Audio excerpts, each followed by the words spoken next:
अस्सलामुअलैकुम स्टूडेंट्स, मुझे अभी आपसे बात करनी है जिस तरह कि अभी मिड नवंबर चल रहा है और बड़ा अब यहाँ पे एक वैलिड क्वेश्चन ये है कि अब इस मिड नवंबर में जब हम आ गए हैं तो आगे 2-2.5 माह 3 माह तकरीबन हमारे पास रह गए।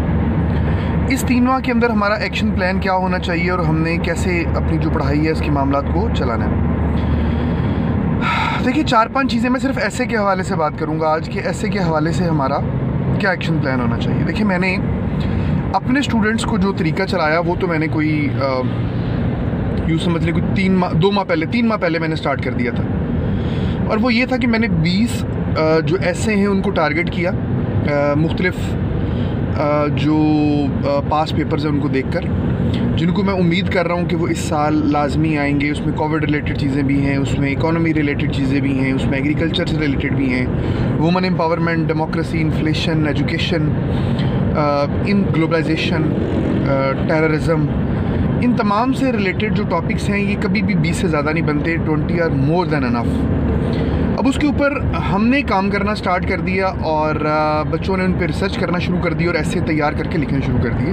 मैंने पर्सनली उनको लुक आफ्टर करना शुरू कर दिया और गाइड करना शुरू कर दिया कि इसकी आउटलाइन कैसे बनेगी, इंट्रो कैसे लिखेगी, कंक्लूडिंग पैराग्राफ कैसे, रिकमेंडेशन कैसे, मेन आर्गूमेंट कैसे आएगा, वगैरह वगैरह। आप लोगों ने भी यही काम करना है। देखिए टोटली अनप्रिपेयर्ड जाना ऐसे के बीच में ये एक बड़ी समझ लें एक बहुत बड़े आप रिस्क में अपने आप को डाल रहे हैं। ऐसे की प्रिपरेशन से मुराद कभी भी ये नहीं होती कि आपको ऐसे लिखना आता हो। It never means so.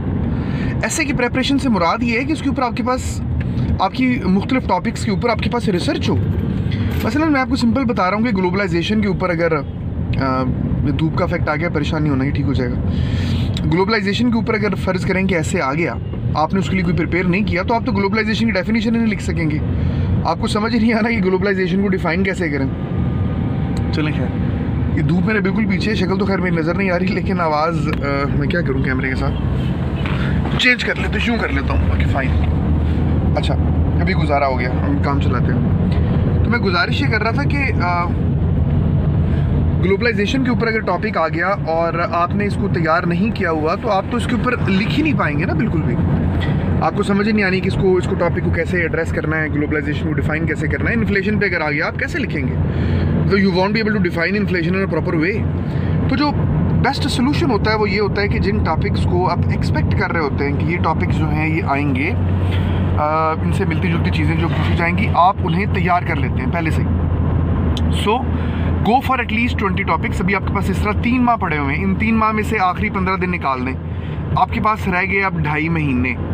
इन 2.5 महीनों का मतलब ये है कि आपके पास रह गए तकरीबन 75 डेज़ और 20 दिन आप 20 टॉपिक अगर आपने करने हैं तो तकरीबन 3 से 4 दिन आपने रखना। आप 3 दिन का टारगेट रखें कि आपने एक ऐसे को 3 दिन के बीच में मुकम्मल करना है।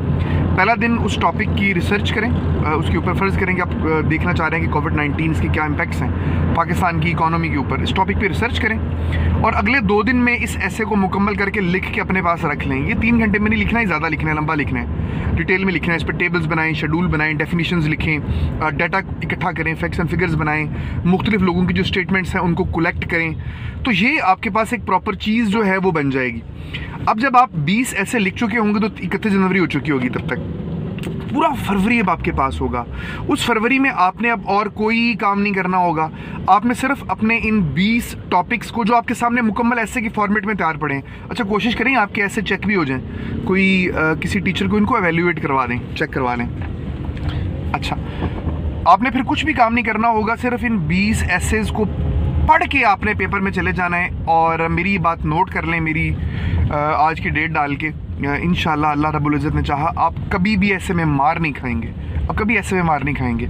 आपको बार बार आपने पढ़े होंगे, आपको सेंटेंसेस भी याद होंगे, आपको फैक्ट्स एंड फिगर्स याद होंगे, आपके पास पूरा डाटा होगा, आपको डेफिनेशंस याद होंगी, आपको पूरा पता होगा कि इस बात को कहाँ से शुरू करना है और कहाँ से ख़त्म करना है। सो अगर मैं सम अप करूँ अपनी सारी इस बात को तो वो बॉटम लाइन ये है कि यार समझदार बने। ऐसे समझदार बच्चों के लिए होता है, CSS समझदार बच्चों का काम है। और समझदार बनने की डेफिनेशन ये है कि 20 एसेज को, मिनिमम 20, इनको टारगेट करें, इनको तैयार करें, इनको लिख के रजिस्टर पर रख लें, चेक करवा के रख लें जो जो आपकी गलतियाँ हैं, और उसके बाद में 1 फरवरी से जब आपने काम करना है इन्हीं एसेस को बार बार पढ़ें, बार बार पढ़ें, बार बार पढ़ें, और इंशाल्लाह आप कभी मार नहीं खाएंगे, बल्कि आप मुझे कॉलिंग करके, मैसेज करके मुझे बताएंगे कि सर आपने टिप दी थी, इस पे अल्लाह ने बड़ा करम किया। Wish you best of luck. अल्लाह हाफिज़।